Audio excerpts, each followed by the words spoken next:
Don't be ridiculous. Me. I have proof, you know. Then show me. The husband laughed casually. Annoyed, I showed him a certain photo. How about this? In it, the husband and a young woman were walking arm in arm, looking cozy. The daughter was the reason I had this photo. It was just a week ago. Mom. What's wrong? You don't seem your usual cheerful self. Well, our usually energetic daughter was unusually down. If you don't want to talk about it, you don't have to. It's about Dad. Just then, the husband came home at the worst possible time. Why are you standing there like that? What are you doing? Thinking it would be a hassle to be questioned, I quickly lied. She's not feeling well. Maybe it's a cold? A cold? It's a critical time now, don't pass it on to me. He was self-centered, not even showing concern for his daughter. I can't believe this is her father. Let's go to your room for now. Okay. I took her to her room to continue our conversation. So, about what we were talking about earlier. I wanted you to see this. What my daughter showed me was a photo that could be considered evidence of my husband's infidelity. What is this? I saw him when I was out with friends.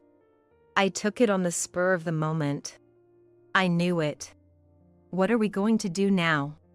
We can't just ignore this, can we? Then my daughter said excitedly. You should definitely get a divorce. It's not fair to you to keep going like this. I hugged her gently as she was about to cry. It's okay. I realized I couldn't just let things stay this way, not just for my daughter's sake. It was a moment when I thought so again. Hey! Are you listening? Yes. Where did you get this photo? I don't need to tell you that. Who is this next to you in the picture? You should explain that first. My husband seemed to be thinking. I see. You didn't take this picture, did you? At that time, my daughter was in her room. My husband started heading towards my daughter's room. Oh no! I stood in front of him. She has nothing to do with this. I happened to take this photo. So, it was you. Then my husband slapped my cheek hard. It was a direct hit, and I slammed into the wall from the force. Don't mess around like that. The look he gave me was not one a husband should give his wife. What are you doing? A parent has to take responsibility for their child's mistakes, right? So you knew after all. Listen. From now on, you do exactly as I say. If you defy me, if I defy you, guess what will happen? As a mother, I have a duty to protect my daughter. Even if the person I'm up against is my husband. Then my personal hell began. As if my daughter had been taken hostage. Mom, are you okay? I'm fine. But I'm sorry for being such a pathetic mother. That's not true. After that, my husband began ordering me around various tasks. I was no longer a wife. I had turned into nothing more than a housekeeper. One Sunday, under the blazing sun, I was ordered to weed the garden. I couldn't refuse at that time. After hours outside, my body screamed in pain and my consciousness began to blur. Mom! Here, water! Thank you. But if he finds us here, it's okay. He's just casually drinking booze right now. It was when I put the water bottle to my lips. I couldn't grip it anymore and dropped the bottle. Mom! This might be bad. I lost strength in my entire body and collapsed to the ground. I could hear my daughter saying something, but I couldn't make it out clearly. Wait here. I'll go get Dad right away. She quickly brought my husband. Hurry! Mom could die if we don't get her to the hospital soon. However, my husband's response was unbelievable. Are you saying I should take her? Of course. Sorry, but I can't do that. He opened a can of beer he was holding and started drinking. See, I'd be drunk driving then. I completely lost consciousness. The next time I woke up, I was on a hospital bed. Mom! Huh? Where am I? It's the hospital. I called an ambulance after that. I should have done this from the start. Thank you. I can't stand it anymore. He's no father at all. It's my responsibility too that my daughter has come to say such things. Should we get back at him together then? Yes. The revenge we talked about wasn't just something small. If we were going to do it, we needed to be thorough. Somehow, we managed to leave the hospital that day and put our plan into action. Hey, what happened to Mom? What are you talking about? She's been outside since yesterday. Huh? Look. That rotting over there is Mom. My daughter pointed to something that looked like a human figure. No way! It's all Dad's fault. I was watching from the edge of the garden. Seeing his face turn blue was amusing to me. But our mother-daughter revenge was far from over. I'm Mirabelle, a manager at a small local company.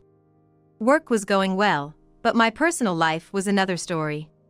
This year, at 42, I am still single. There had been talk of marriage when I was younger, but I had been told no one wanted to marry a woman who earned more than them. I wonder if I'll be alone forever. Those were the thoughts that filled my days.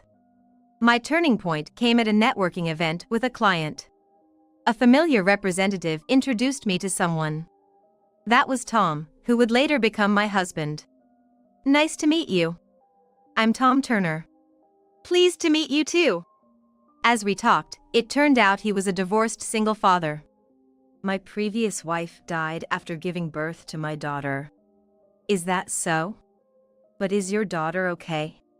I left her with her grandparents today. I see. But she's still so young, I'm not sure what to do.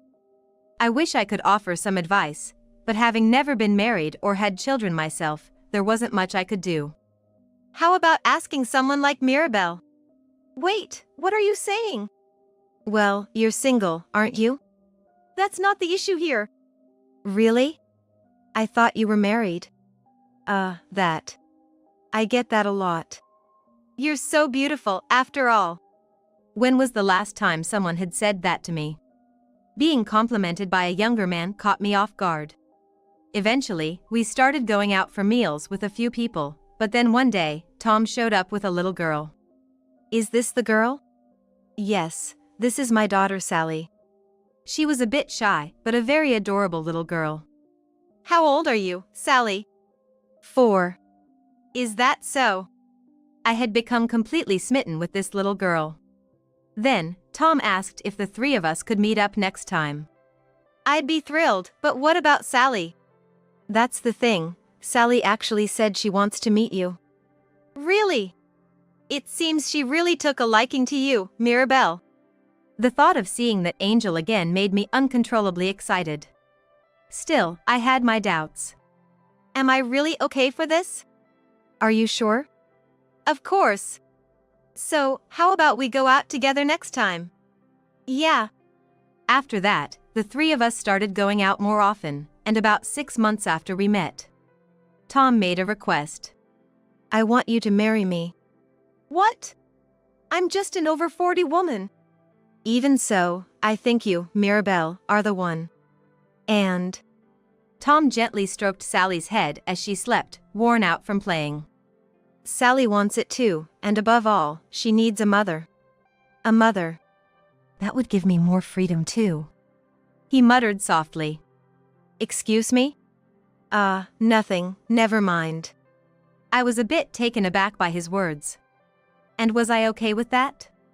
With my head full of thoughts about Sally, had I really seen Tom clearly? Various emotions swirled through my mind.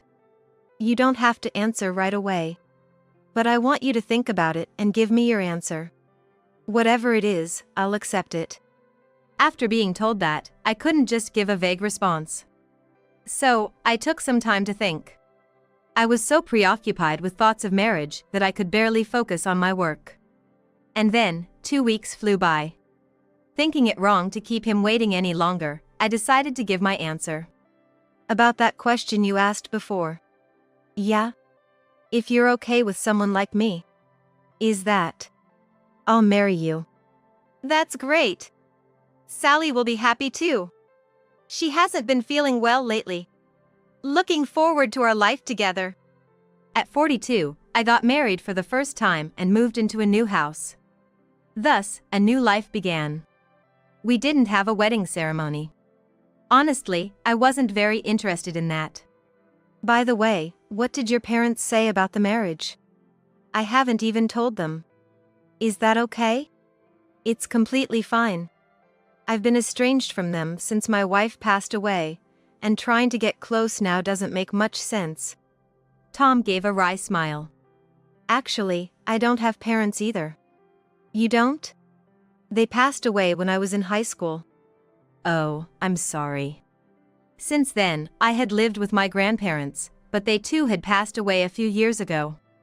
I have an uncle on my father's side, but we weren't very close, so perhaps it was for the best that there were no complicated in-law issues. Initially filled with hope, our married life began to show signs of trouble when Sally started elementary school. Tom started to leave most of Sally's care to me. And it wasn't just that. Why didn't you consult me? I didn't think it was necessary. How can it not be necessary? We are married, after all. Consulting each other is obvious. You don't have to get so mad. I realize I was wrong. Words alone aren't enough to be forgiven. Quitting your job on a whim. I work too, and while we may not struggle financially, that's not the point. By the way, why did you quit? My boss was terrible. So, I quit on my own terms. So, what are you going to do about work now? There's no problem there. His face filled with an unusual confidence.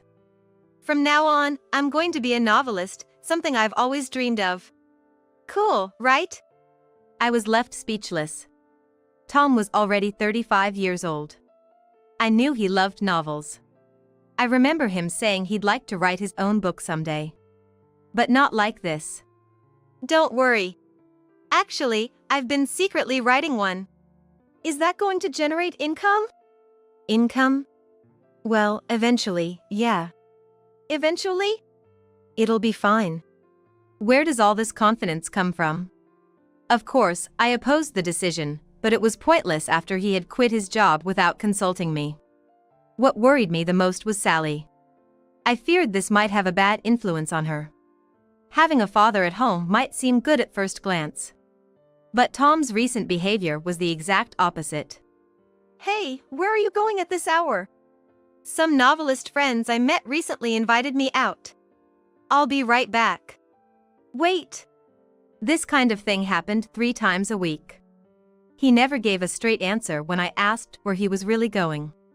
And he would come back smelling faintly sweet. There could only be one explanation for that. Can I ask you something about the gatherings you've been attending? Who exactly goes to those? Well, all sorts of people. That doesn't tell me much. What are you getting at? You always come back smelling sweet, so I wondered if there were women there. At that moment, I saw Tom's expression change. Don't talk nonsense. His reaction clearly showed he was avoiding the topic. In the end, he holed up in what was supposed to be a study but was really just a storage room. From there, things slowly started to go downhill.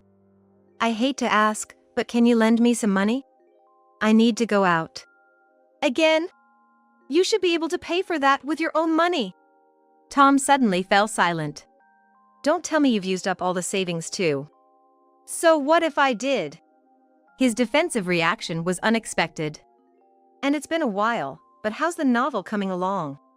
Just lend me $200 for now. He said, reaching out his hand. I might lend it to you if you tell me about the novel.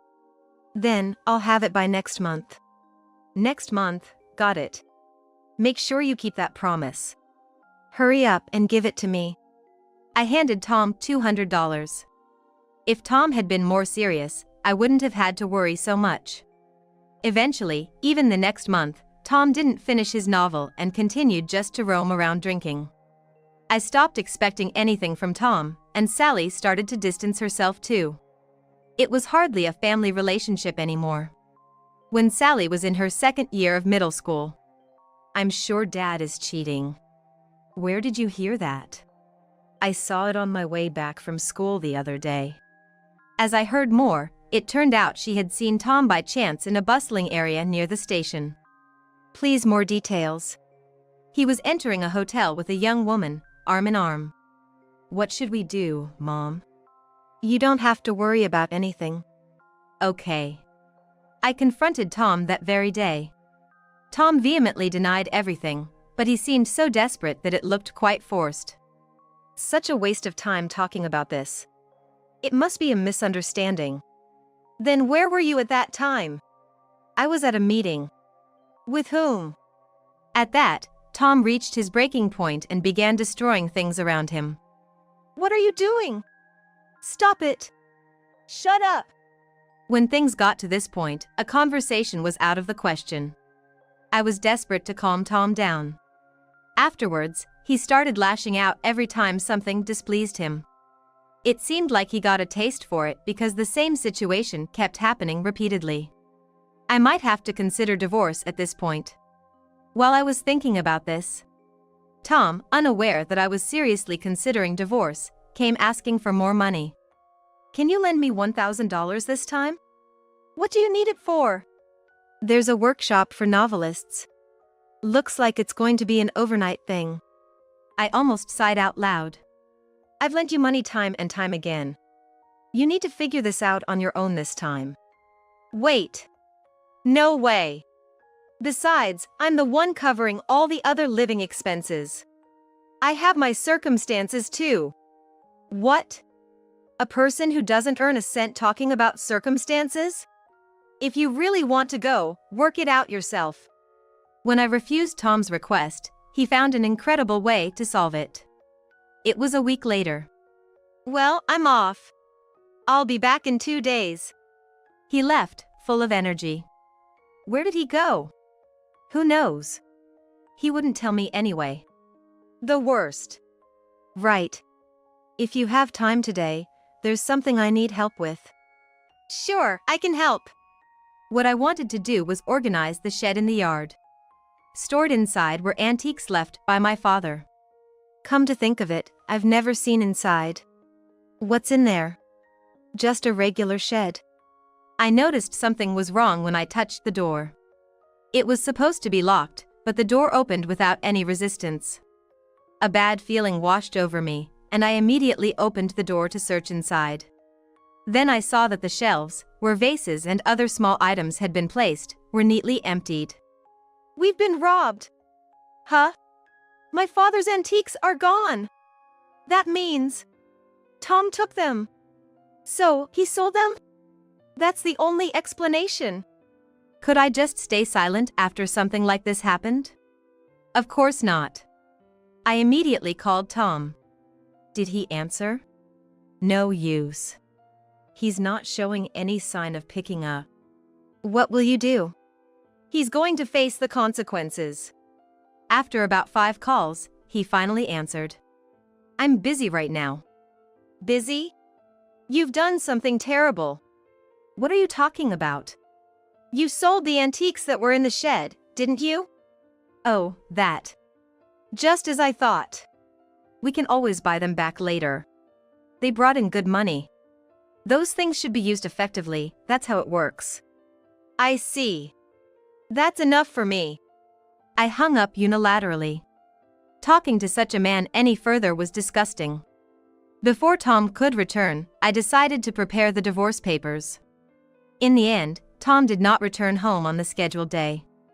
But that gave me time to make all the necessary preparations.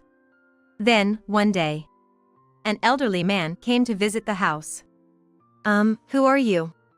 I am. He looked familiar, and then I realized he was Tom's father. Sorry for the sudden visit. I've been quite concerned and had someone look into a few things. Tom isn't here right now, please come in. Thank you. My father-in-law said he had been worried about Sally. He thought he couldn't raise her alone and wanted to somehow take care of her. I see. So now that she's living with me, you've become even more worried? He hasn't been in touch since the divorce. I never imagined he would be here. Wait! I was told his previous wife had passed away, not that they were divorced.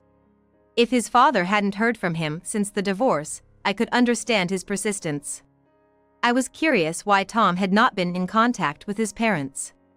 But why hasn't Tom contacted anyone?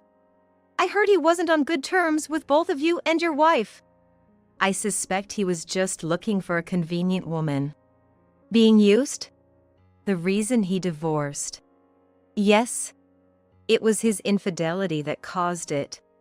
Apparently, he paid a significant amount in alimony, but his ex-wife didn't want to take Sally. Now it all made sense. Now that I had custody of the child, I had to raise her. Essentially, he was looking for someone to take his place. This must have been the unease I felt before we got married. If anything comes up, feel free to contact me. And Mirabelle, I know I can trust you with Sally. Of course. You can count on me. I exchanged contact information with my father-in-law, and I felt like I had gained a strong ally. Tom returned home a week later. And then, things started to move quickly. Don't joke like that. Me. I do have proof. Then show me. My husband was smirking. Annoyed, I showed him a particular photo. How about this?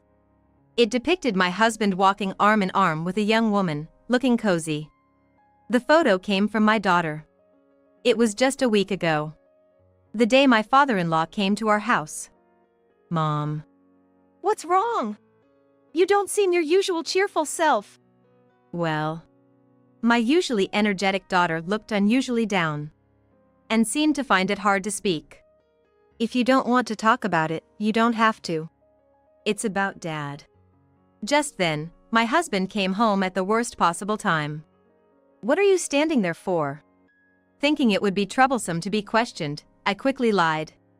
I think she might be coming down with a cold. A cold? It's a critical time right now, don't pass it on to me. He was self-centered, not even showing concern for his daughter. I can't believe this is her father. Let's go to your room for now. Okay. I took her to her room to continue our conversation. So, about what we were talking about earlier. I wanted you to see this.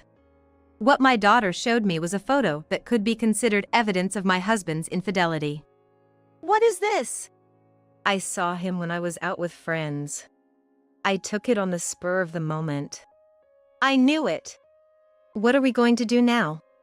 We can't just ignore this, can we? Then my daughter said excitedly. If that's the case, you definitely should get a divorce.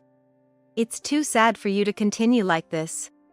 I gently hugged my daughter as she looked like she was about to cry. It's okay. I realized again that staying this way wasn't right. For her sake. Hey! Are you listening? Yes. Where did you get this photo? I don't need to tell you that. Who is this next to you? You should explain that first. My husband seemed to be thinking. So, you didn't take this photo, huh? At that time, my daughter was in her own room. My husband started to head towards my daughter's room. Oh no! I stood in front of him. She has nothing to do with this. I happened to take this photo. So, it was you. Then my husband slapped my cheek hard. It was a direct hit, and I slammed into the wall from the force. Don't mess around like that. The look he gave me was not one a husband should give his wife. What are you doing? A parent has to take responsibility for their child's mistakes, right? So you knew all along. Listen. From now on, you do exactly as I say. If you defy me. If I defy you? Guess what will happen? Could he be thinking of harming our daughter? I will never let that happen. As a mother, I have a duty to protect my daughter. Even if it means standing up to my husband. That's when my hell began. As if my daughter had been taken hostage. Mom! Are you okay? I'm okay. But I'm sorry for being such a pathetic mother. That's not true. From then on, my husband started ordering me around. I was no longer a wife. I had become just a maid. One Sunday, under the blazing sun, I was ordered to weed the garden. I couldn't refuse at that time. After hours outside, my body started to scream in pain and my consciousness began to blur. Mom! Here, water! Thank you. But if he finds us here, it's okay. He's just casually drinking booze right now. It was when I put the water bottle to my lips. I couldn't grip it anymore and dropped the bottle. Mom! I lost strength in my entire body and collapsed to the ground. I could hear my daughter saying something, but I couldn't make it out clearly. Wait here. I'll go get Dad right away. She quickly brought my husband. Hurry! Mom could die if we don't get her to the hospital soon. However, my husband's response was unbelievable. Are you saying I should take her? Of course. Sorry, but I can't do that. He opened a can of beer he was holding and started drinking. See, this would make me a drunk driver. I completely lost consciousness. The next thing I knew, I was waking up in a hospital bed. Mom! Huh? Where am I? You were in the hospital. I called an ambulance after that. I should have done this from the beginning. Thank you. I can't take it anymore. He's no father. It was also my fault that my daughter had to say this. Should we get back at him together then? Yes. The revenge we talked about wasn't going to be pretty. If we were going to do it, it had to be thorough. We were able to leave the hospital that day. Then, we executed a certain plan. The next morning. Hey, what happened to Mom? What are you talking about? She's been outside since yesterday. Huh? Look. That rotting over there is Mom. My daughter pointed to something that looked like a human figure. No way! It's all Dad's fault. I was watching from the edge of the garden. It was amusing to see his face turning blue. The figure that was supposedly me was swarming with an unusual number of insects. Yesterday, we had confirmed that Tom was drunk and asleep, and we had tampered with the garden. I took off the clothes I was wearing and laid them out in the garden. Next, I stuffed the clothes with meat and fish that I had bought at the supermarket, items that would spoil quickly. How does this look? Looks good, doesn't it? Now, what should we do for the head part? Oh, there it is. Sally brought over an old doll that had been stored in the shed. I see. We can even recreate the hair with this. But are you sure it's okay? It's fine. It was old anyway. This is the real effective use. A few hours later, we had created something that resembled a human. It's summer right now. By tomorrow morning, it should be nicely decayed. After that, Sally sneaked back into the house, and I stayed at a nearby hotel. And that's how we met up in the morning. Hey? What are you going to do? Mom's turned into this. Damn it! Tom, perhaps thinking of something, took a shovel from the shed and began digging a hole in the garden. What are you doing? Just help me out. I was recording Tom's actions perfectly. He was probably trying to cover up the evidence. Was he planning to bury it in the hole? And next to me was another person. What are you doing? I had stayed at the hotel last night and told my father-in-law everything. And he had come here with me. What a terrible man. Tom continued to dig desperately. You know this will be found out quickly, right? Shut up. Then, unbelievably, he swung the shovel he was holding and struck Sally. Seeing that, I couldn't stand by. Sally, are you okay? Yeah, it just grazed me. Good. I glared at Tom. Why would you? How could you raise your hand to your own daughter? So, you were tricking me, huh? As he was about to swing the shovel again, someone yelled out. Enough of that, you foolish son! What are you doing here? I was worried about Sally and have been tracking you down. I also heard about how you abandoned Mirabelle yesterday. No, that was... It's too late for regrets now. Everything you just did has been recorded on video. You can't escape now. Video? Yes, it caught you hitting Sally. It could even be considered attempted murder. Panicked, he sought help from his father. Dad, it's normal to deal with the consequences of your own actions. I won't support you in this matter at all. What? But, For now, I'm calling the police. wait, please. If you have something to say, you can say it at the police station. I immediately called 911 and the police came. They listened to the situation and Tom was taken away. Let's take care of your injuries first. Okay. Can I ask something? What is it? That person, he's my grandfather, right? Yes, but When my father-in-law had visited the house, Sally wasn't there. She also hadn't remembered him since she was just a baby when they last met. Sorry. Oh, Mom. After treating Sally's injuries, I reintroduced her to her grandfather. So, you've been worried all this time. Thank you. No, you raising her so well is all thanks to you, Mirabelle. Can we meet again? Sally looked at me, seemingly asking if we could still meet after the divorce. I had informed my father-in-law of my decision to divorce. That's up to you, Mirabelle. Either way, you can't be happy with someone like him. With my father-in-law's support, I went straight to a lawyer to begin the divorce proceedings. It seemed the divorce would proceed without any problems.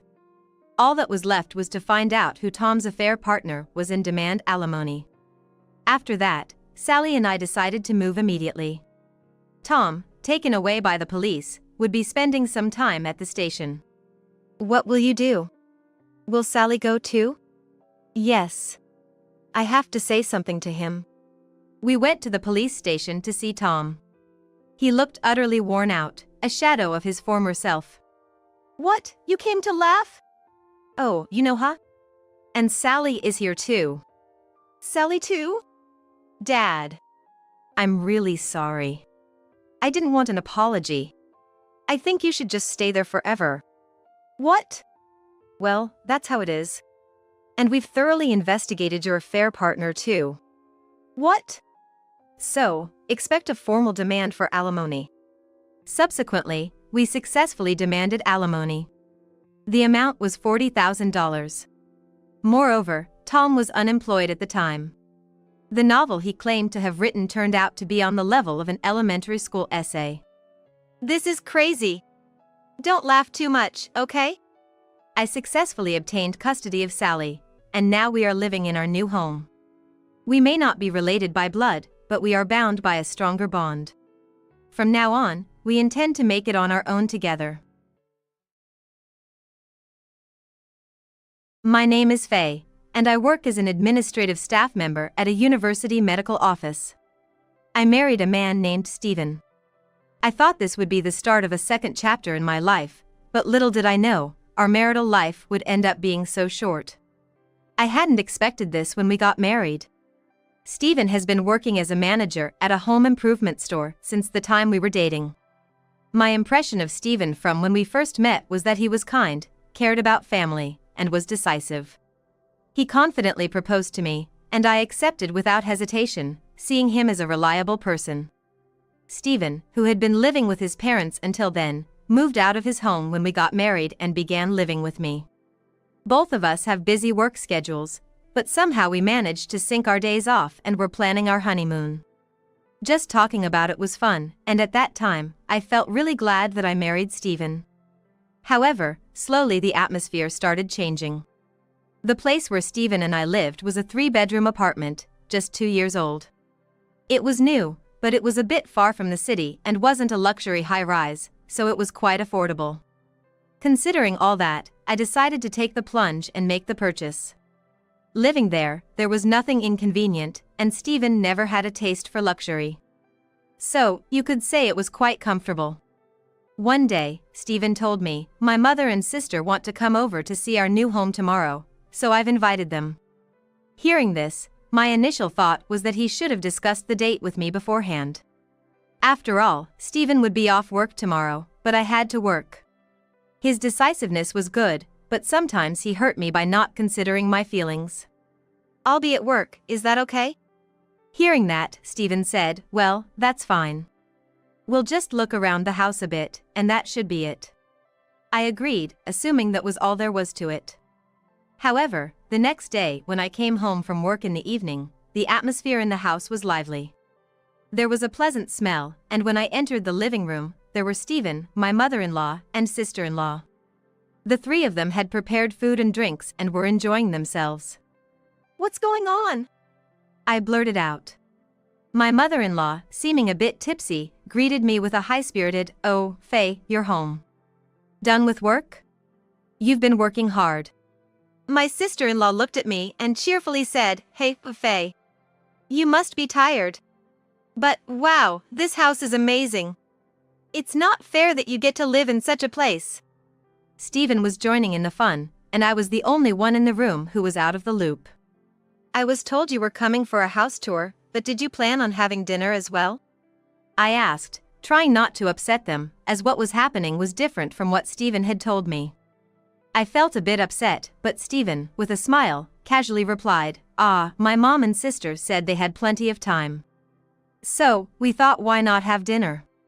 Even though he said that, it was their time he was considering, not mine, and I wanted to express that. It's not like I dislike my mother-in-law or sister-in-law, but I don't want to be on my toes in my own home. However, Stephen said, my dad is not around anymore, and it's always just the two of them. They need a change of scenery once in a while. He said this in a carefree manner. Hearing this, my mother-in-law said, Stephen is such a kind boy. Faye, you should appreciate that you got to marry Stephen, as if I was being taken care of by Stephen. I wanted to retort, I'm working and earning too, you know? But then I thought, maybe it's okay to let them have a family dinner once in a while, so I decided to step back. I didn't want any conflict, and they had bought the groceries and prepared the meal themselves. But then, my mother-in-law said something that left me shocked. But, this fridge is stocked with good meat. High-quality meat really is delicious. I couldn't believe my ears for a moment. My mother-in-law and sister-in-law were clearly using our groceries. The alcohol and the snacks my sister-in-law was eating were exactly the ones we had bought. Huh? You didn't buy these yourself? When I asked, my mother-in-law replied, well, if you have this much in the fridge, there's no need to go shopping, right? It's a hassle to go to the supermarket. She responded without any hint of remorse. And then, to top it all off, she said, I'm tired now, so if you want to eat something, Faye, you'll have to make it yourself. I was genuinely angry at this whole conversation. My emotions were threatening to spill out. But somehow, I managed to suppress my anger and respond with a strange smile, is that so? Well, I'll take care of my portion then. Saying this, I headed to my room. However, it seems some of my emotions may have leaked out. When I closed the living room door, it made a slightly louder bang than I intended. Immediately after, I could vaguely hear my mother-in-law and sister-in-law talking. Oh my, is she always this rough? Is she okay? My sister-in-law chimed in, despite being in such a nice house, I wonder if Faye won't end up breaking something. Right, Stephen? Stephen casually responded, I'll remind her later. She's probably just tired from work. And after all that, my in-laws just left without cleaning up. On top of that, Stephen even came to my room and lightly scolded me, hey, what's with all the irritation? It's not nice to my moms, you know? But honestly, having all this done without my permission and them leaving without cleaning up was too much for me to bear. When I told him this, Stephen tried to pacify me, well, calm down. This is a one-time thing. I'll take care of the cleaning. Just relax. Of course, I wasn't convinced, but I thought it wasn't worth picking a fight over it and managed to suppress my anger. I forcibly thought of this as part of Stephen's family love and managed to regain my composure. We also have our honeymoon coming up in a month, and I don't want to ruin our relationship now. After all, this won't happen again. Now I just need to think about our honeymoon and lift my spirits. However, that honeymoon turned out to bring misfortune. A month later, we went on our honeymoon. It was a plan to spend 3 nights in Alaska. I wouldn't have minded going overseas, but Stephen didn't really have a taste for luxury. He said that staying within the country was enough, so we decided on this plan. The hotel we booked was decent, and we enjoyed the cuisine, hot springs, and northern lights, spending wonderful days. And as planned, our delightful journey was coming to an end. We were heading home. I felt a little sad that it was over. We talked about making another plan someday. However, we were just about to arrive home. Suddenly, I remembered something as we were getting here. Come to think of it, I wonder if I locked the bathroom window before leaving the house. We live on the 4th floor of an apartment building, and the bathroom window is small, so I don't think there's any need to worry about a burglar breaking in. However, I remembered it out of the blue, and when I mentioned this to Stephen, he casually responded, "It'll be fine, my mother and sister are there." I was perplexed. Huh? My mother-in-law and sister-in-law are at our house now? I didn't hear about this. When I reflexively asked that, Stephen, with a calm expression, said, "Oh? Didn't I tell you? They said they'd clean up while we're away. It's really helpful, you know. Dust piles up after 3 or 4 days." He said it so cheerfully. So that's it. He had given the house keys to my mother-in-law without my knowing. When I heard that, I became upset again. From then on, I barely spoke to Stephen and hurried home faster than usual. I couldn't help but worry about what was happening in our house. Upon arriving home and entering the living room, as expected, they were having another party. Moreover, dishes made from food likely taken from our refrigerator were lined up. "Oh, you're back? Did you have a good time?" My mother-in-law called out to us casually. Of course, I was in no state to give her a proper answer. She said something about cleaning up, but the place was messier than before. And on top of that, there seemed to be more bags from my mother-in-law and sister-in-law. When I saw all that, I could almost hear the last straw breaking inside me. Enough. What are you doing? Please go home. This is our house. It's a problem if you keep doing as you please. I couldn't help but blurt out my frustrations. Upon hearing this, my mother-in-law said, "Oh Faye, why are you so upset? Aren't you in no position to say that? This is Stephen's house, so there should be no problem whatever we, as his family, do." My sister-in-law chimed in with a somewhat arrogant attitude, "That's right, Faye. If anything, we should have more right to live here than you. I just can't understand their way of thinking." Hey!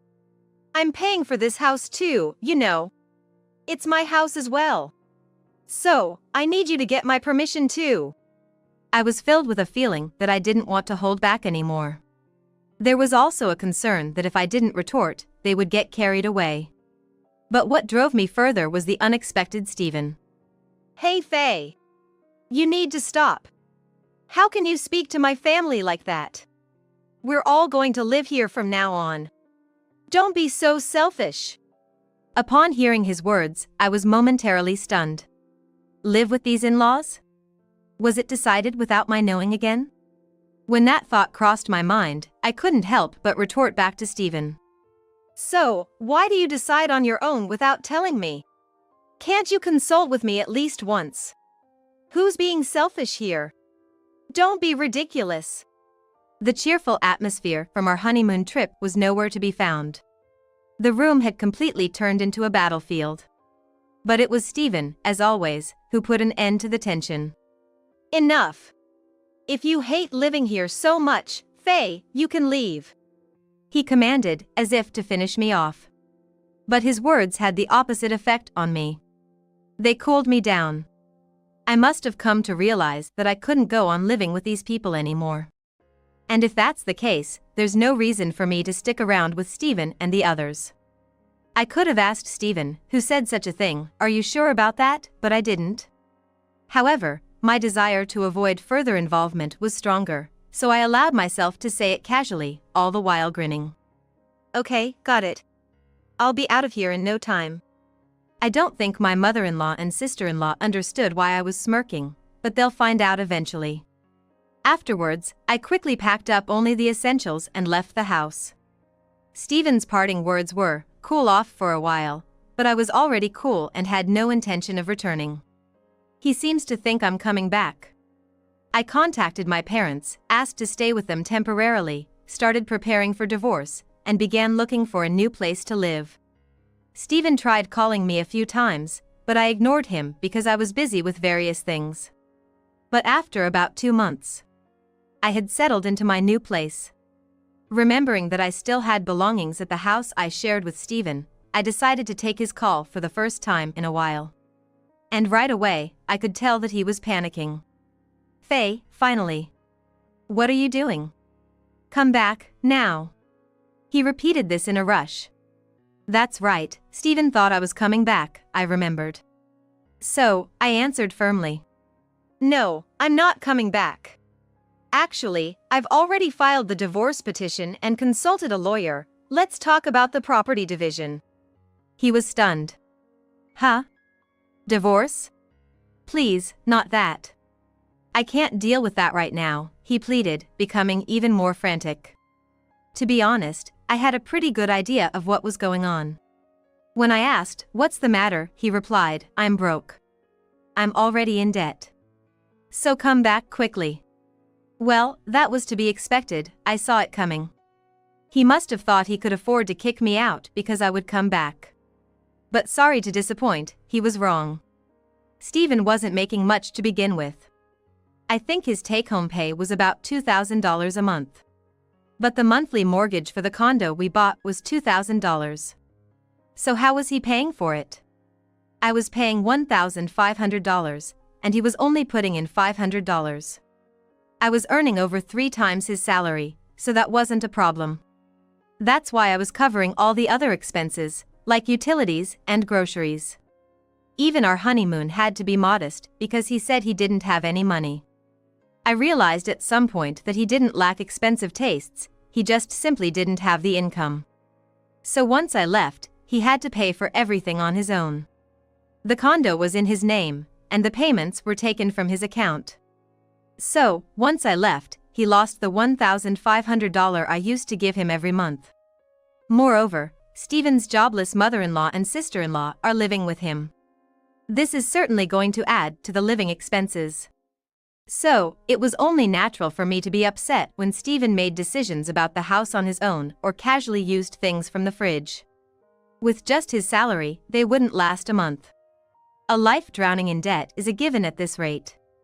My mother is furious. She asked me, "Why did you kick Faye out? Anyway, come back home right away and do something."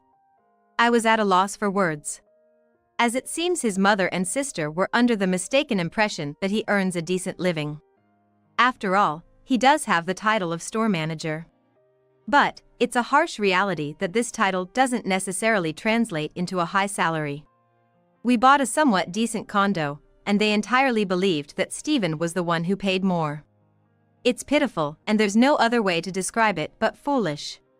Furthermore, it turns out that the mother-in-law, having used up all her deceased husband's assets, ended up rolling into my house broke. She and her daughter had been living in a rented apartment but seemed to have properly terminated that lease. What a family, right? There are moments when I'm mortified to have any familial ties with them. Now, I really want to settle our divorce as soon as possible. Just go ahead with the divorce process with your lawyer.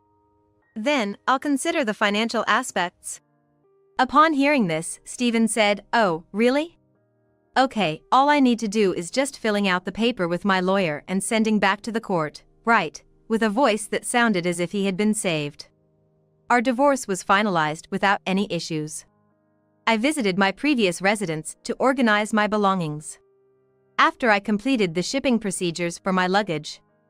Despite his mother and sister being present, Stephen said to me, "Phew, you really saved me, Faye. I'm already $10,000 in debt. If things continue as they are, it's going to increase by another $5,000 this month." I was shocked at how quickly he accumulated so much debt. Apparently, his mother and sister have extremely poor spending habits. Despite this, they have no shame and are grinning while relying on my wallet. So, I said, "Well then, about the money. How about your mother and sister start working? If 3 people work, it will somehow work out, right?" Stephen and his mother were caught off guard by this. "Huh? Aren't you gonna help us out? What's that supposed to mean? Stephen asked, to which I calmly replied, what's that supposed to mean? That should be my line. Why should I pay for your living expenses? Earn your own share. I didn't say I would pay, I said I would think about it. So, I came up with a way for you guys to live here. They all started to create a ruckus, saying, this isn't what we agreed upon. Are you really our daughter-in-law? So, I said, I'm not your daughter-in-law anymore, so good luck. I then got into my car and left my former residence. After a while, my mother-in-law and sister-in-law reluctantly started looking for work, but due to their laziness, they didn't get far. In the meantime, the loans keep coming and the living expenses keep piling up. Despite this, they have extravagant tastes and Stephen's debt just keeps increasing. He eventually borrowed from some dangerous places. It seems that even now, they live in fear of debt collectors. On the other hand, I can finally use the money I've earned for myself and am enjoying hobbies and traveling. When you lead a fulfilling life, it makes you even more motivated at work. One day, a doctor at work approached me and said, You're really glowing recently, Faye. He was someone who had lent me his ear when I complained about Stephen. This was an opportunity for us to start dating, which has further enriched my daily life. Hey, I'm younger and prettier than your wife, aren't I? And I can make things so much more exciting. Yeah, you're right. At the sight unfolding through the crack in the door, I was struck speechless, standing in dumbfounded shock. In the living room, my bare-naked father and my mother-in-law, Sally, were in the throes of passion. I wished it was just a dream. I didn't want to believe it. Shock, disappointment, sadness, a cocktail of emotions were swirling within me, and I felt sick. How could they do such a thing? They had betrayed our family. The last emotion to surge within me was a blazing anger. Leaving my phone at the ready, I took a deep breath. With determination, I kicked open the living room door in my anger. My name is Nancy. I am a working housewife, juggling both a job and household chores. My husband, David, and I got married about 5 years ago. We both work in the same department at the same company, and our personal and professional lives often overlap, leading to us naturally growing close without having to put it into words. After dating for 3 years, we decided to get married. I'm home. Hey, you must be tired on the overtime. Both David and I are busy with work, so we don't have children yet. My mother keeps pressing us to show her grandchildren soon, but we want to enjoy our time as a couple a bit longer. On a certain day off, I had gone back to my parents' house to pick up some clothes for the change of seasons. My parents' house is about a 20-minute drive from our place, close enough that I can easily go back whenever I want. It's reassuring to know that I can always rely on them if anything troublesome comes up. Once I had picked out all the clothes I needed, I headed to the living room, where my mother had brewed some coffee. How are things going recently? Is work going well? Yeah, it's going okay, I suppose. My mother and I sat down on the couch and exchanged updates on our lives. What about you, Mom? Any fights with Dad recently? I joked, but my mother's face clouded over at my words. I wonder what happened. Taking a sip of her coffee, my mother hesitated, then began, well, actually. According to my mother, my father had been acting strangely lately. My father had just retired from the company he had worked for many years. Since then, he hasn't had much to do and spends most of his time leisurely at home. Could it be that he's just lost without work? My father has always been a workaholic, seldom spending time at home. The absence of work, which had been at the center of his life, could be causing him to feel lost and confused. I had heard about such cases before. However, my mother shook her head, saying, it's not just that. His attitude towards my mother seems rather cold. Take dinner conversations, for example. He used to chat about entertaining events from work or how much he enjoyed the lunch. Just harmless, casual talks. But lately, it seems like he's just silent, moving his fork and barely continuing the conversation when my mother tries to engage him. It's also become quite common for him to awkwardly stand up and retreat to his room when she sits next to him in the living room, saying he's tired. She mentioned an increasing frequency of this oddly distant behavior. Are you sure you're not reading too much into it? Maybe Dad's got stuff going on. Well, if that's all it is. I had that conversation with my mother, then headed home for the day. As I prepared dinner at home, I reflected on my conversation with my mother. I had told my mother not to worry, but something about it was nagging at me. If it was just my mother overthinking, that'd be fine. But if my father was dealing with something. My father's getting up there in years. Maybe he's sick or something, and he can't bring himself to tell my mother. If that's the case, I'd want to hear him out. Maybe it'd be easier for my father to talk to me about it, even if he can't bring himself to tell my mother. I decided to bite the bullet and ask Dad the next time I saw my father. The following weekend, I went home again. My mother works a part-time job every Saturday. Only my father should be at home. This would be the perfect opportunity to talk to my father without worrying about my mother. Thinking this, I unlocked the front door. As I was about to open the front door, as usual, I abruptly halted. From the slight opening in the front door, I heard an odd voice. I hesitated for a moment about whether to turn back, but then decided to identify the source of the voice and stepped into the entrance. I walked down the hall as quietly as I could. The voice seemed to be coming from the living room. As I got closer, I wondered again if I should turn back. No matter how you slice it, it was an unsettling voice to hear in the middle of the day. But I'd come this far. I couldn't just go back to such an ambiguous situation. Summoning my courage, I put my ear to the door and listened in. I heard my father's voice, sounding like he was enjoying himself. Come on, show me more. Hey, you're such an impatient one. In response, I heard a woman's voice. Of course, it wasn't my mother's. When I heard that voice, I was a bit shaken. My mother-in-law. It was unmistakably the voice of my mother-in-law, Sally. There isn't much interaction between my in-laws and my parents. They are not supposed to meet unless they are on some special occasion. How did this happen? Even though my mind was blank, I managed to stay calm. I haven't seen what's inside yet. There's a chance I might be misunderstanding. I wish it were a misunderstanding. The thought of a parent and an in-law in that kind of disgraceful relationship makes me feel sick. With trembling hands, I reached for the doorknob of the living room. Trying not to make any noise, I slowly opened the door just a crack. What I saw next almost made me faint. The first thing I saw were two sets of clothes, scattered messily. The woman whose voice I had heard was indeed my mother-in-law. And on the living room couch were the two of them, in the middle of the act. This can't be! The shock was like being hit with a blunt weapon, my head spinning. So that's why my father's attitude towards my mother changed. They betrayed us, and behind our backs, they were doing this. This shouldn't be allowed, as a parent, or even as a person. Especially taking advantage of when my mother's not around to do this kind of thing. I won't forgive this. I absolutely won't forgive this. After the shock, I felt a burning rage. Even if they're my parent and in-law, if they've wronged me, I'll get back at them. I'll make them pay double. With my phone in hand, I glared at the two still in the throes of their act. It didn't take a minute for me to get ready. Taking a deep breath to brace myself, I kicked the living room door open with all my might.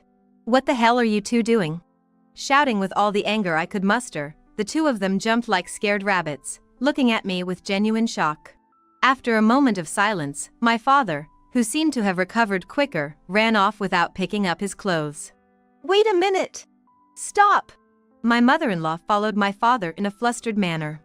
I chased after them, determined not to let them escape, and locked eyes with my father as he was closing the closet door. With a loud thud, my father and mother-in-law barricaded themselves inside the closet. Before I could think, I instinctively grabbed the duct tape that was within my reach and quickly began taping up the closet door. Noticing something was amiss, they started banging on the door from the inside. Hey Nancy! What are you doing? Quit your foolishness! That's my line. You should know what you've done. I layered the duct tape multiple times and blocked the door with a storage box full of clothes. Without wasting a moment, I pulled out my cell phone and opened the contacts.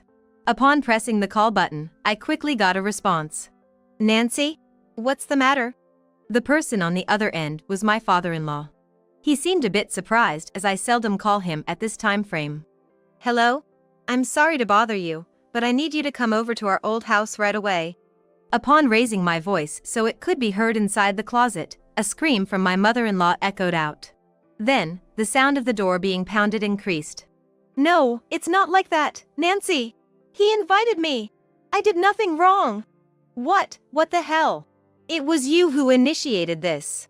Completely ignoring the ugly argument behind me, I quickly called David and my mother. About 30 minutes later, my father-in-law, David, and my mother gathered at our old house. Nancy, what's going on? You even gathered your mother and my father here. I hadn't told the three of them anything about the situation. I just need you to come here. That's all I told them, and I headed towards the back room. Perhaps they had calmed down after some time, as the sound of excuses and banging from inside the closet had stopped. Maybe sensing our arrival, the atmosphere was tense. What on earth happened here?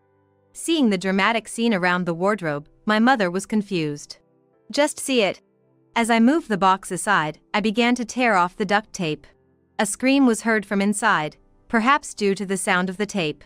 As I opened the door with all my might, my father and mother-in-law, who were unclothed, came out of it. What, Sally? No, John. In front of my bewildered father-in-law, my mother-in-law seemed to be at a loss for words. My father, avoiding our gazes, kept his mouth tightly shut. My mother, seeing my father in this state, seemed faint, and David quickly supported her. Well, let's hear your explanation. At my loud clapping and words, my father and mother-in-law visibly shook. After a moment of silence, realizing there was nowhere else to run, they began to talk about how they ended up in this situation. After you and David got married, we kept in touch occasionally. Covering her body with a nearby sheet, my mother-in-law spoke up.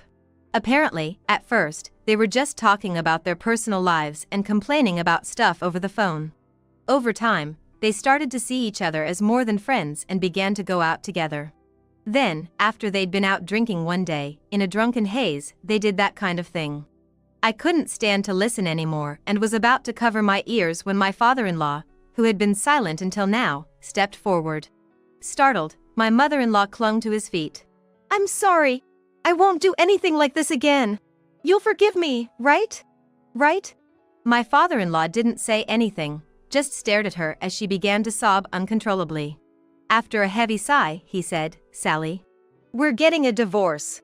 Hope drained from my mother-in-law's face. She had expected forgiveness, not this. No. Don't say things like that. Why are you being so harsh? Harsh? Look at what you've done. Aren't you ashamed of yourself? David, who had been supporting my mom, also came to stand next to my father-in-law. David seemed really angry too. In a quiet but sharp tone, he chastised his mother. Usually, my kind-hearted mother had a stern look in her eyes this time, directed at my father. After a glance at my mother, my father averted his eyes, staying silent. If that's the attitude you're going to take, I'll respond accordingly. Let's get a divorce, we should too. Whether he had anticipated this or not, my father still didn't say anything. As for the divorce, both of you should divide the property to us. At my mother's firm words, my father finally reacted. What? I can't do that. That's right. I don't have that kind of money. I'm retired, for crying out loud, echoed my father, and my mother-in-law joined in the criticism. After looking at them coldly as they made a pathetic fuss, I pulled out my phone. So, I can do whatever I want with these pictures, right? As soon as they saw the screen, they both gasped and froze. On it was a clear image of the two of them in the act. They clearly hadn't expected to be filmed, their faces turned a hilarious shade of green. I also have a video, by the way. If this goes to court, my mother and father-in-law can submit this as evidence. It'll definitely turn heads in the courtroom. To be honest, I wanted to delete it right away. I didn't want to keep such a disgusting thing. But if it would allow me to hold these two accountable, I could endure. Let me teach you something since you don't seem to get it. Okay? If you do something bad, you have to face the consequences. If you have any sense left, accept it gracefully. Okay. When I calmly stated this, my father fell silent again, and then reluctantly agreed to pay the division of property. About a week after that incident, my mother and my father-in-law and mother-in-law all filed a divorce. My father was kicked out of the house and now seems to be working day jobs. The other day, my father reached out to me saying, "I can't afford it anymore, I need your help." After I hung up on him, saying, Why don't you take responsibility for your own actions? I haven't heard a thing from him since. According to David, his mother has quit being a stay-at-home mother and is now juggling several part-time jobs. As I was relaxing in the living room, David, looking quite frustrated with his cell phone in hand, approached me. Hey, is it your mom? Yeah, I wish she'd just let it be. Apparently, my mother-in-law has also been reaching out to David several times, asking him to take care of the living expenses and accusing him of forgetting the kindness of his mother who raised him. David has been rejecting all her requests. I finally lost it and got pretty angry with her because she just wouldn't stop. Good job. I hope she doesn't bother you anymore. Yeah, I've blocked her number. If she still manages to get through, I'll change my number. Whether the blocking worked or not, we haven't heard from his mother since that day. And so, on a day off once all the chaos had been resolved, my cell phone, which was on the table, rang. It was a call from my mother. Hello, Mom? My mother had quit her part-time job because she had received a large sum of money from the division of property from my father. Also, my father-in-law, who was at the crossroads of whether to sign a re-employment contract after retirement and without hesitation, doesn't need to take care of his ex-wife anymore, so he chose to retire. How about we all go on a vacation sometime? Of course, with David's father as well. That sounds great. When shall we do it? This whole ordeal brought our family closer together. Recently, we have been going out together as a family more often. I've always liked being in a lively crowd, so this made me quite happy. Every cloud does have a silver lining. As I discussed travel plans with my mother, I couldn't help but smile, thinking about our future. Your parents are no good. Never invite them to our home. As my overbearing mother-in-law started to practically live with us and her constant harassment wore me out mentally and physically, my husband vehemently opposed when I tried to invite my parents over to our home. Why is it that your mother is allowed but my parents aren't? Because they're country bumpkins and it annoys me to be around them. Besides, you know that my mother and your parents don't get along, right? What if she gets stressed and falls ill? Anyway, who do you think allows us to live in this luxury condo? I don't need a wife who opposes me. If you're going to talk back, you can get out. David, uncaring of my feelings, turns back to the TV, sipping his coffee. In the height of my anger, I quietly approach him from behind. My name is Nancy Smith. 5 years ago, I married David, and we started our life together in a small apartment. Both David and I worked, and our annual income was $120,000. We didn't splurge and saved money, so we managed to accumulate quite a bit over these 5 years. One day, as I was checking our saving, David asked me with a curious look on his face. I've been thinking about moving somewhere else. It takes 30 minutes to get to downtown from here. Don't you think it would be convenient to live closer to the city center and the station? I was surprised and looked up at him. David was looking at me with a worried expression. I see, he noticed that I was getting tired. Lately, I've been working overtime and I'm so exhausted when I get home, I don't even want to do the housework. It takes about an hour to commute from home to work. When I was younger, I enjoyed the commute and used the time in the train effectively, but I'm 30 this year. The long commute is starting to feel like a burden. That might be a good idea. I'll find a great place, just like last time. You can leave it to me. Trusting David, I agreed to let him handle it. When we chose this apartment, he agreed to my request to choose one close to my parents' home. Both David's office and my office are located downtown, which made us lean towards a downtown condo. However, my parents were against that idea. They argued that it would be better for them to be close by in case of emergencies, and also cautioned us that living in a luxury apartment would become a problem if we didn't have sufficient savings. After being told this several times, I finally convinced David, who had been advocating for the downtown condo, to find us our current place. Since it was my idea, I found it difficult to bring up the subject of moving again. One of the things I appreciate about David is his ability to notice how people are feeling. Although he can be a bit carefree and reckless when it comes to money, he always prioritizes me. I was sure he would find a place that would be best for the two of us. However, when he began searching, he started looking for expensive high-rise apartments. When my mother-in-law heard we were looking for a place, she started gathering flyers and constantly recommending them to David. We told my mother-in-law through David that we wanted to find a place on our own, but she seemed unable to give up on her idea. She might have even been considering living with us. Regardless, I didn't want to spend unnecessarily, so I was hoping for a place that wouldn't cost too much, but it seemed David had a different idea. The apartments David was looking at cost around $3,000 a month. That was almost half of our monthly income. Looking at the cost, I was taken aback. I've always dreamed of living in a luxury high-rise. Don't you think that's a bit too much? Regardless of our savings, this amount is. The security is top-notch, it's conveniently located, let's go for this one. Surely even your parents would be convinced, right Nancy? I lost to David's passionate persuasion and we ended up signing the contract. David, I found a watch that would suit you perfectly at our favorite high-end jewelry store. Look, isn't it stylish? Ever since we started living in the high-rise that David picked, my mother-in-law started visiting frequently and practically living with us. She appears to be quite vain and seems to be bragging about her son's luxury lifestyle to the neighborhood. For some time after moving, David frequently invited his parents over to our place. My parents, on the other hand, haven't been invited over even once since we got married. Every time I started talking about my parents, he always changed the subject. I couldn't say anything against David's actions, considering my parents had intervened during our house search last time. I thought he was prioritizing our alone time. It could just be my imagination, but ever since we moved into the high-rise apartment, I've felt that things have become a bit cold between us. At first, she was just clinging to David and hanging around all the time, but lately, she's started complaining about me. You are such a failure, can't even cook properly. If you feed this to my David, he's going to get a stomachache. Get rid of it now. I'm sorry.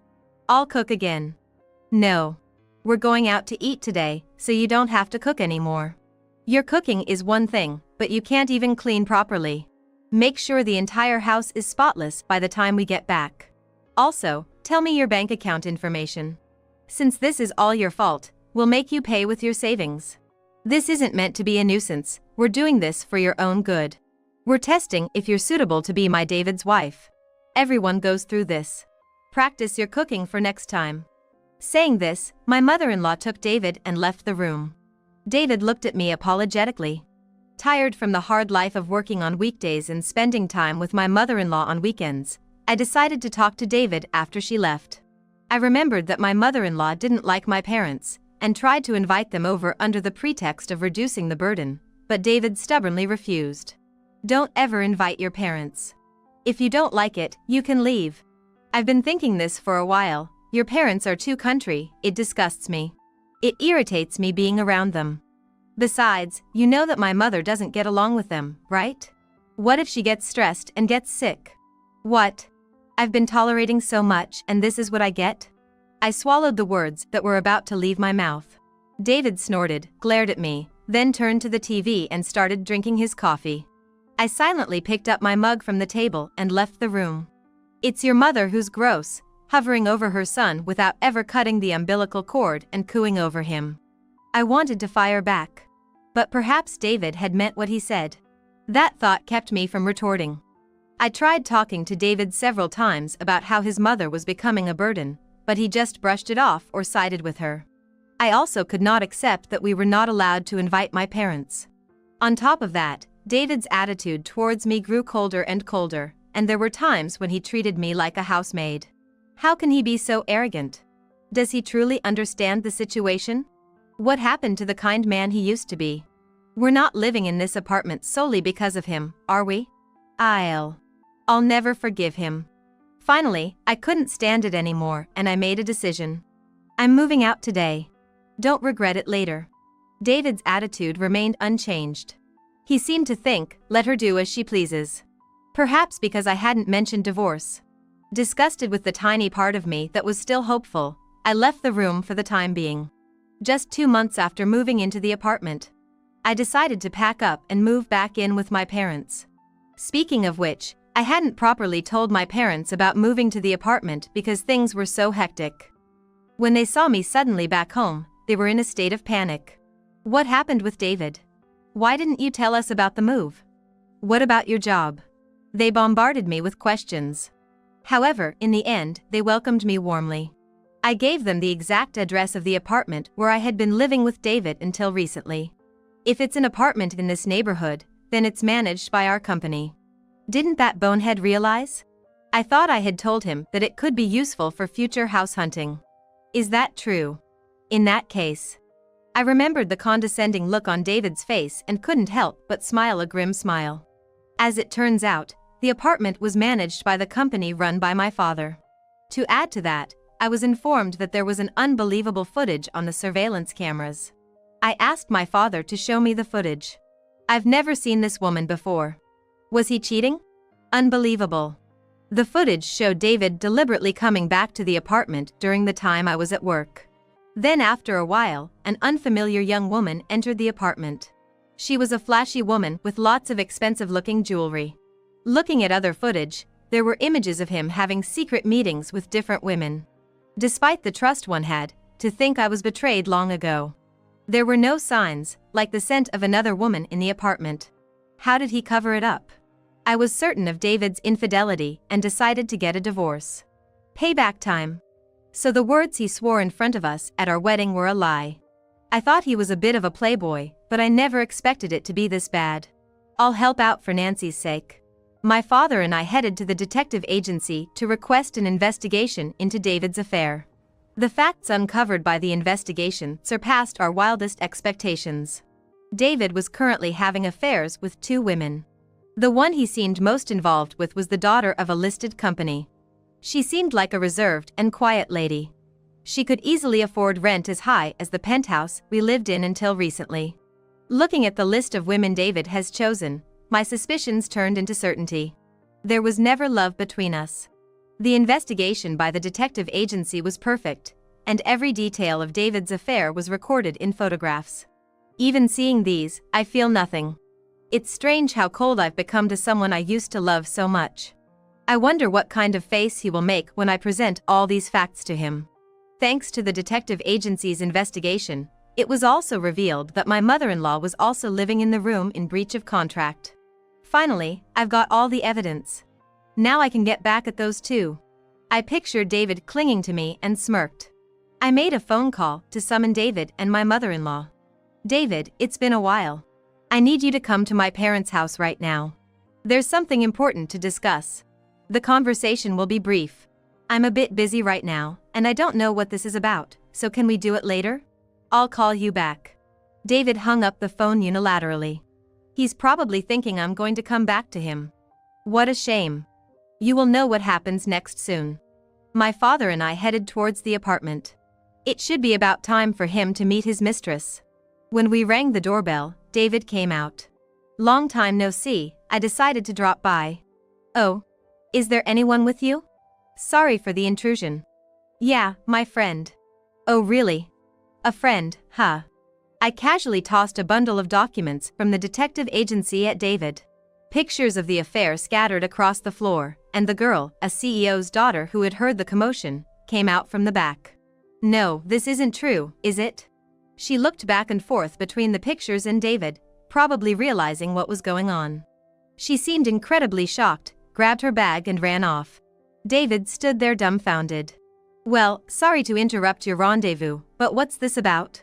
Living here with your mother-in-law, who isn't a tenant, is a violation of the agreement. This apartment is managed by my company. Everything was reported to me, too bad. My father handed David documents related to contract violations. Unfortunately, I can't let you live here for $3,000 a month. If a contract violation occurs, appropriate action is to be taken as stated in the contract. All you need to do now is write your name here. David received the documents from my father without saying a word. He must have been in shock, struggling to comprehend what was happening. I pointed to the scattered papers at his feet, stifling a chuckle. And those photos on the floor. I had a private investigator follow you, so I know all about your affair. I even know about her. You took your sweet time saying you'd talk about it later, so I took matters into my own hands. She probably didn't even know about me, did she? But no, surely she did. I wonder if she'll ever come back to you. It's such a pity, she was a nice mistress to have. I told David that I decided to get a divorce. I'll never change my mind if he said something. Please agree with my decision. That's all I need from you. It'll be over soon, I told you that, didn't I? Finally grasping the gravity of the situation, David tried to plead with me. However, I paid no heed and made agree to file the divorce. The truth is, out of our annual household income of $100,000, I was making about $70,000. He must have found me quite the loss.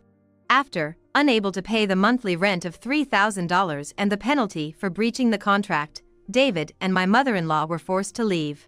I learned later that David had decided to quit his original administrative job while living with me, planning to start his own business, even though he was incapable of doing so. On the day I was moving out, he resigned in a grandiose fashion and was unable to take it back, thus ending up jobless. Now, I hear they live in an apartment over 50 years old. It's a one-room place with just a shower, and the rent is around $400. His mother says it's all David's fault for having an affair, and won't give him any support. David, with no money, seems to be having a hard time dealing with his self-centered mother who just loves to enjoy herself. I hope he understands a bit of how I felt now. If you don't live within your means, you'll end up like this mother-son duo, with your life falling apart. Living prudently rather than showing off might have less risk and lead to a happier life. I've decided that I will never end up like this mother-son pair.